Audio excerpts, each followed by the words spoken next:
Shalom, Akyam. This is the brothers out here in GMS, Colorado. First and foremost, we want to give all praises, glory, and honor unto YAHAWAH, bahasham, YAHAWASHI. We want to give double honors to our elder apostles of Great Millstone, who rule well, whether you can receive that or not. We wanted to do a quick response and sit down to a lot of brothers that have been putting videos out recently about spiritual fornication and how through the Spirit, brothers have, throughout history and many lives before this, have been transgressing and blaspheming the laws and statutes and commandments of YAHAWASHI. And through the spirit of following other doctrines and other nations' ways, have fallen. And it's been proven to be fallen. So with that, I want to go ahead and jump in this. First script I want to grab is actually kind of a long one. Brother Yadazaki, if you want to break this down for me, will I read it? This is Proverbs chapter 5. I'm going to start at verse 1. My son, attend unto my wisdom, and bow thine ear to my understanding, that thou mayest regard discretion, and that thy lips may keep knowledge. God, just personally saying, that we're supposed to indulge ourselves in these scriptures, man. Indulge ourselves in the way of right. We're not supposed to be out in the world, listening to any kind of vain interpretations of how you're supposed to live your life, what you're supposed to do. Go to college, get yourself a degree, get you a nice little job, picket fence, wife, and a 9-to-5 type thing, You're supposed to indulge ourselves in the law, statutes, and commandments of YAHAWASHI so that we can obtain life and obtain these living waters. For the lips of a strange woman drop as an honeycomb, and as her mouth and her mouth is smoother than oil. Like we were saying, man, that picket fence, 2 kids, a dog, and a wife, that life sounds good, You get to live, not really any care in the world, have EBT, government's backing you up. You go to school, find honeys, go to parties, indulge yourself in wickedness that feels good to the flesh, but to the spirit is death-defying, man. The spirit is killing you, man. All right, and that's that sweet woman, man. That sweet philosophy, that sweet way of life that's drawing you away from the scriptures, whether it be the Catholic Church, the Christian Church, some woman, some vain dream or goal that you may have in your head set for yourself. It's not about you. It's not about how you're gonna, change the world. It's about, first and foremost, the spirit of YAHAWASHI and His Word, and pushing His Word in edification. And secondly, it's about the brotherhood, man. It's about uplifting your brothers to success, man. In the scriptures, not in, success in the NBA, like Kyrie Irving and LeBron and fucking Steph Curry and Kevin Durant would have you believe it. But her end is bitter as wormwood, sharp as a 2-edged sword. So her end is bitter, man. You're not going to find happiness in that picket fence life or that, doctrine or, that the earth is flat. You're going to get thrown out. The brotherhood's going to curse you, Brotherhood's going to rebuke you. And if you can take it, then you can take it. But if not, then, you're going to get thrown out, cast away. You might lose the spirit of YAHAWASHI. You might lose your heavenly riches, which are plentiful more than the riches upon the earth. Actually, Babu Shah can Malak grab a Proverbs 16:16. Just in the spirit, real quick. Okay, because the riches of this earth ain't shit, man, and neither are the doctrines of this earth, man. All right, we store our riches up in heaven, man. Go ahead. And this is Proverbs chapter 16, verse 16. How much better is it to get wisdom than gold, and to get understanding rather than to be chosen than silver? Okay, so how much better is it than wisdom is gold, man? And that's 90% of why these churches are sold out for filthy lucres. All right, so don't chase after this lustful this woman, man. This sweet doctrine that's got you feeling some type of way. The scripture says, hold fast in what ye have been taught, man. The elders ain't teaching no damn flat earth, man. The elders ain't teaching that Cornelius was an Edomite. The elders ain't teaching that Gentiles can get grafted in. Hold fast in what you've been taught, man. Go ahead, I got a set 2 for you, Art. Go ahead. This is Proverbs chapter 1, verse 7. The fear of the Lord is the beginning of knowledge, but fools despise wisdom and instruction. My son, hear the instruction of thy father, and forsake not the law of thy mother. And that's a heavy topic as well right now in Israel, being you brothers on the highways and byways teaching this truth and sincerity, man. Because I was just watching Men of Valor 13 the other day, because they had to take down their whole page. Fucking devil, you saw you damn devil for that, man. And the brother was bringing out a video on the fear of the Lord, man. And he brought out Final Destination, and that the Lord deals with death, death and life, And that shit was heavy, man. That brother did an excellent job on that video. But the fear of the Lord is the beginning of wisdom. Okay, once you understand that the Lord does all things, like he says, shall there be evil in the city, and I had not done it? Okay? Once you understand that he is both the light and the darkness, that he creates good and evil, wicked and bad, bad and good, okay? That's when you truly start to fear the Lord. That's why they call him YAHAWASHI, a demon-like power, man. That's a title, man. YAHAWASHI is no joke, man. He's not some, Tinkerbell-like spirit that's going to give you cotton candy. He wants you to follow his way and fear him, man. Okay? His way or the highway. And his way is righteous, man. His way is life. But every other way leads to, so-called human beings doing wickedness, man. Homosexuality, adultery, all right? Spiritual wickedness on high levels, man. And that's what you've seen played out here in America. Wickedness on a high level, man. In Babylon the Great, man. Because this is the pinnacle of what happens when you discontinue from your father's and your mother's heritage, which is the law, statutes, and commandments in YAHAWASHI. This is the pinnacle of that. Look around you. Observe. The wickedness that happens in this place on a day-to-day basis, on a second-to-second, minute-to-minute, is on another level, man. It's on a high level. People do wickedness 24/7, 7 days a week. There's someone doing something wicked as hell.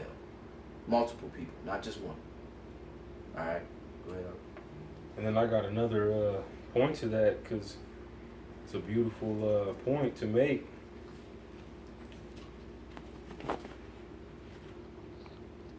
This is Proverbs 1:9. For they shall be an ornament of grace unto thy head, and chains about thy neck. And then, just like this brother was saying, that ornament of grace is going to be that crown, just like it says in the 2nd Esdras.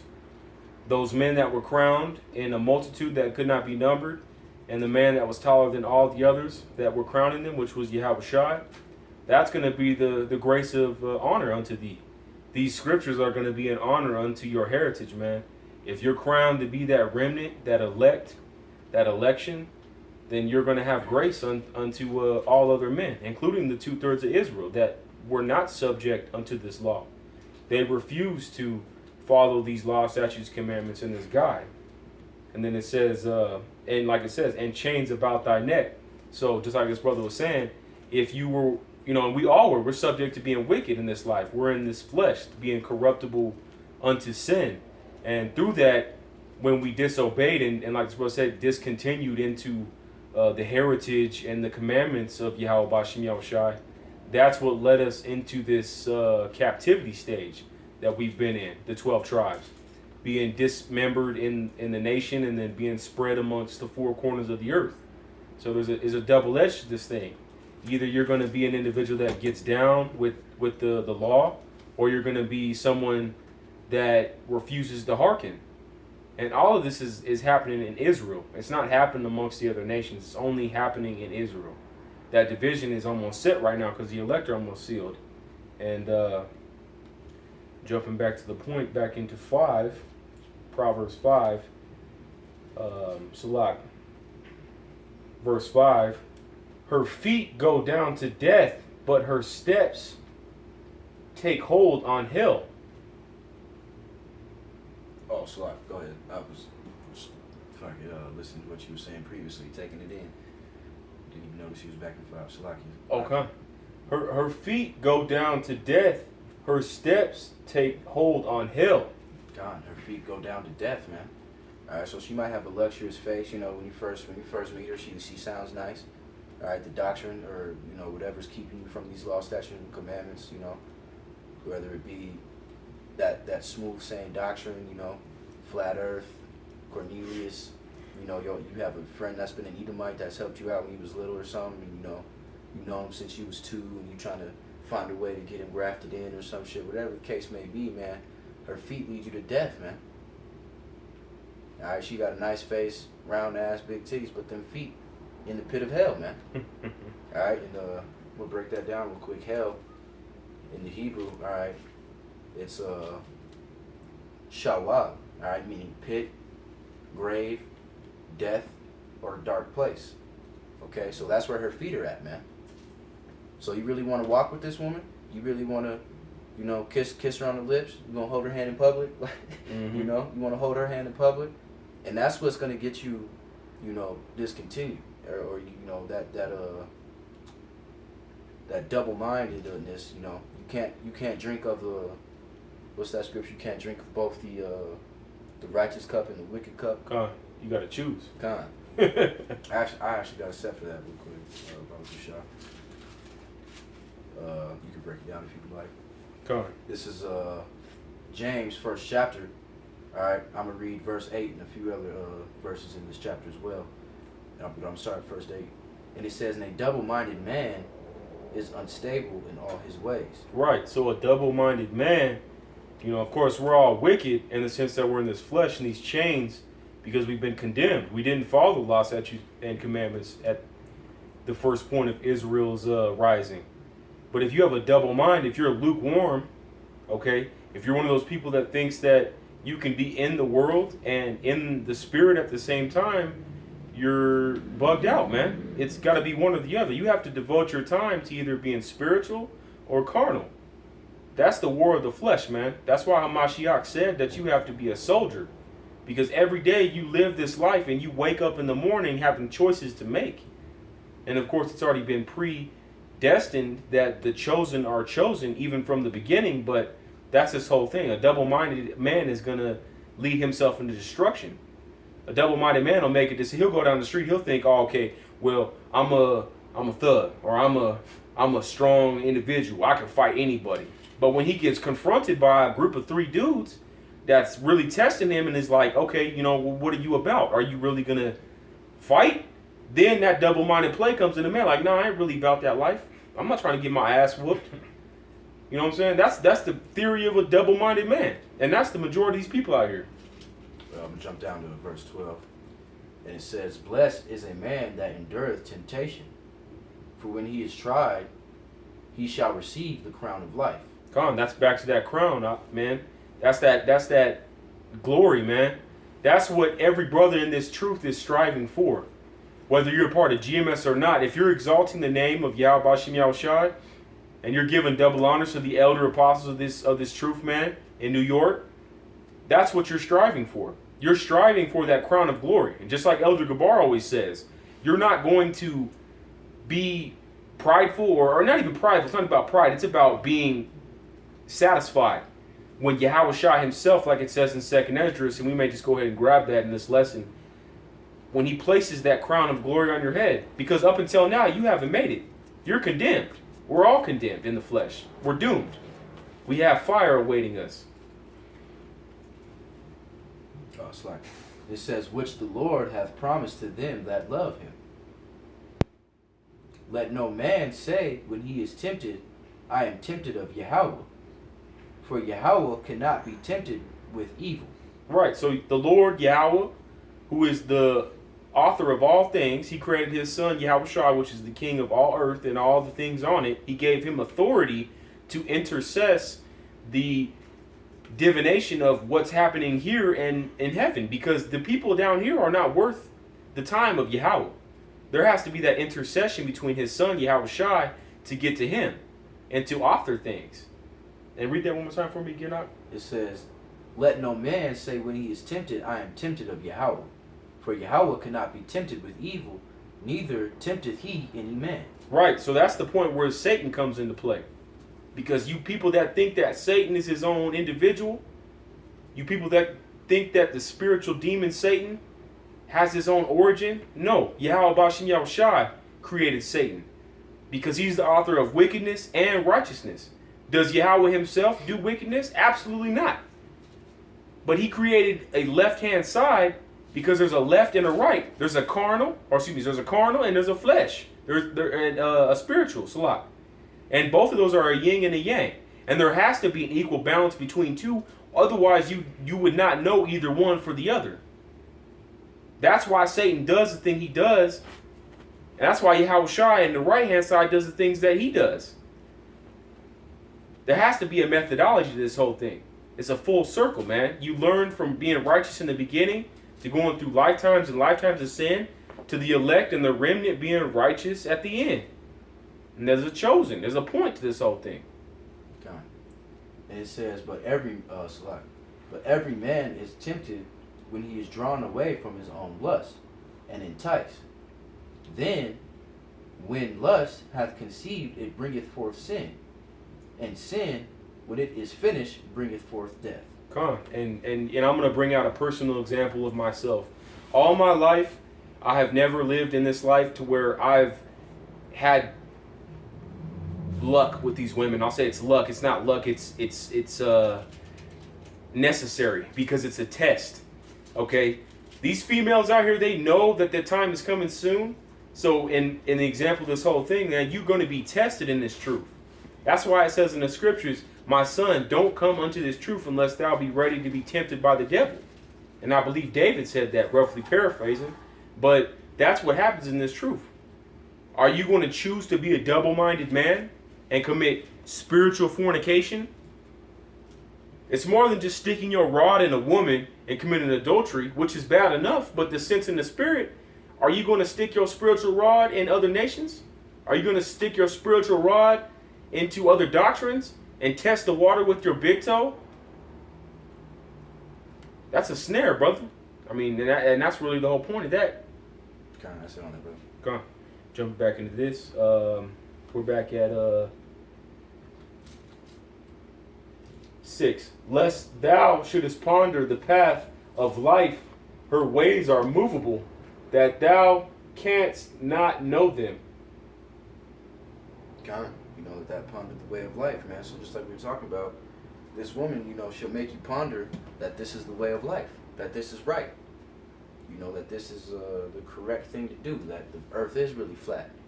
Oh, baby, the way you present it, oh my God, oh, snap. The way you said it off your tongue, shit, you said it in Spanish, girl. Like that. That's enticing. You alright? But, that's that sin conceiving, bro. Alright, that's that, that evil manifesting itself. And once it's manifesting itself, it's going to lead you to sin, okay, which leads to death. And I'm going to have to find that scripture that says continue what you've been taught, because that's a huge point, man. The elder's not teaching, you guys to go off, man. There's so many dudes falling off in GMS, not just through the spirit, but, through lack of brotherhood, lack of faith, will to do the work. Brothers is getting lazy. And this is me, myself, man. Brothers getting lazy in regards of pushing this word and truth and sincerity as much as you can. There's a lot of things that can not necessarily get you thrown out the camp, but spiritual fornication, man, spiritual wickedness, man. Because Revelations 13 says, don't you be lukewarm, man. I'd rather you be cold or hot. All right, so if you ain't burning up for this truth, if you're not, finding something new in the scriptures that you didn't know the previous day, every single day, then this isn't for you, man. This isn't the right place to be. Or if you're not in the videos getting edified by brothers, at least, every day, this isn't for you, man. Keep it pushing. You might as well go date that illustrious woman. You know, you might as well run away with that doctrine, man. All right. Because we're especially in these times, man. Because we're in these. This isn't the topic of the lesson, but we're in these end times, man. All right, shit is happening on a rapid pace. Literally, it could be Jacob's trouble any day now. All right, no man's gonna know the day nor hour. It could happen next year, but from now until next year, it could be any day.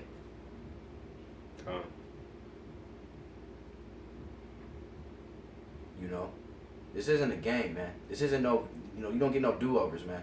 This ain't Call of Duty. When you get killed, you come back, man. All right. It says in the end, you only get one shot. For darkness, the chance to go. This is the opportunity of a lifetime, man. The crown of life. Are you kidding me?